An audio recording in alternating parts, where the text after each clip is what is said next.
அனைவருக்கும் வணக்கம். Weekly post market report பார்க்கலாம். இந்த வீக்குக்கான லெவல் நம்ம போன வாரம் சனிக்கிழமை அப்டேட் பண்ணிட்டோம். சாட்டர்டே நம்ம வந்து எப்பவுமே எதையுமே மேக்ஸ் தான். அது இன்ட்ராடேவா இருக்கட்டும், பொசிஷனாக இருக்கட்டும். ஏன்னா இதெல்லாம் வந்து ஆப்ஷன் பையிங் பண்ணக்கூடாதுன்னு இதை வைத்து இது இன்வெஸ்ட்மெண்ட் பேஸ்டு, எட்ஜிங்கோட எடுத்து பண்ணுறது பெஸ்ட்டு. இல்லை நெகட்டிவாக எடுத்து பண்ணலாம். யுவர் விஷன் நெகட்டிவ் எடுத்தால் ஸ்டாப் லாஸை வந்து நீங்கள் அப்செட் பண்ணால் உங்களுக்கு அந்த ஏற்றுக்கணும் அந்த வரக்கூடிய ஸ்டாப் லாஸை. ஓகேங்களா? இது வந்து 52 வாரத்தில் 44 வாரம் சக்ஸஸாக இருக்கும்.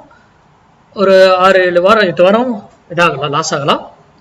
அதுவும் மந்த்லி ட்ரேடும் அதோட சேர்த்து இருந்ததுனாக்கா மந்த்லி ட்ரிகர் ஆகி கண்டிப்பாக அந்த வீக் சக்ஸஸ் தான் ட்ரேடு. ஓகேங்களா?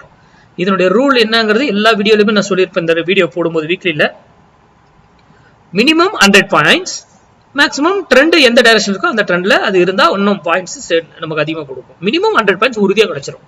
ஓகேங்களா? இதுதான் இதனுடைய rule. Day candle stop loss வீக்லியில 15 மினிட்ஸ் கீழே க்ளோஸ் வச்சா எக்ஸிட் ஆகிட்டு மறுபடியும் உள்ள வந்தா நீங்க வீக்லியில எடுக்கணும். அதனால டே கேண்டில் தான் ஸ்டாப் லாஸ் பெஸ்ட். ஓகேங்களா? அப்போ டே கேண்டில் பெருசா வச்சிருவோன்றதுனால தான் நம்ம எட்ஜிங்கோட எடுத்துக்கிறோம். ஓகேங்களா? சரி, இந்த வாரம் நம்ம என்ன சொல்லியிருந்தோம்? மார்க்கெட்டிங் இருக்கும்போது வீடியோ போட்டிருந்தோம். 23,728 நியர் இங்க போனா செல்லு, ஸ்டாப் லாஸ் 23,822 சொல்லியிருந்தோம். பை நியர் 23,172, ஸ்டாப் லாஸ் 23,072 சொல்லியிருந்தோம். டே கேண்டில் க்ளோசிங் பெஸ்ட். பாருங்க, இங்க இருந்த மார்க்கெட்டு ஃபர்ஸ்ட் டே அன்னைக்கே அடுத்த நாள் காலையிலேயே இங்க வந்து நம்ம இடத்துல பையை டச் பண்ணி பை எடுத்துக்கிட்டு எவ்வளவு போயிருக்குங்க? 170 பாயிண்ட்ஸ், 170 புள்ளி அன்னைக்கு கொடுத்துருச்சா? ஃபர்ஸ்ட் 170 புள்ளி அன்னைக்கு. அடுத்தது எகைன் பாருங்க, ஸ்டாப் லாஸ் அடிக்க கிடையாது. எகைன் பாருங்க, இங்க ட்ரிகர் ஆகி மறுபடியும் பையிலேயே தான் இருந்துகிட்டு இருக்கு. மறுபடியும் இங்க இன்னைக்கு எவ்வளவுங்க? இன்னைக்கு ஒரு 120 புள்ளி.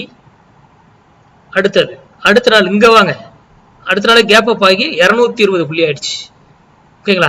இன்னைக்கு பாருங்க, இன்னைக்கு என்ன ட்ரேட் ஆயிட்டு இருக்காங்க? இன்னைக்கும் அந்த வேல்யூ இன்னும் ஸ்டாப் லாஸ் அடிக்காம இங்க வராங்க, மேல போறாங்க. 92 புள்ளி, 92 எஸ் 100 புள்ளி, எஸ் 100 பாயிண்ட்ஸ். இன்னைக்கு 100 புள்ளி, இன்னைக்கா? எஸ் இன்னைக்கு டேட் என்ன? 17, எஸ் இன்னைக்கு ட்ரேட் தான் 100 புள்ளி. காலையில வந்துட்டு கீழே இருந்து மேலே ஏறி இருக்காங்க 100 புள்ளி. அதுக்கப்புறம் தான் கீழே இறக்கி இருக்காங்க. மறுபடியும் அதுக்கப்புறம் 80 புள்ளி.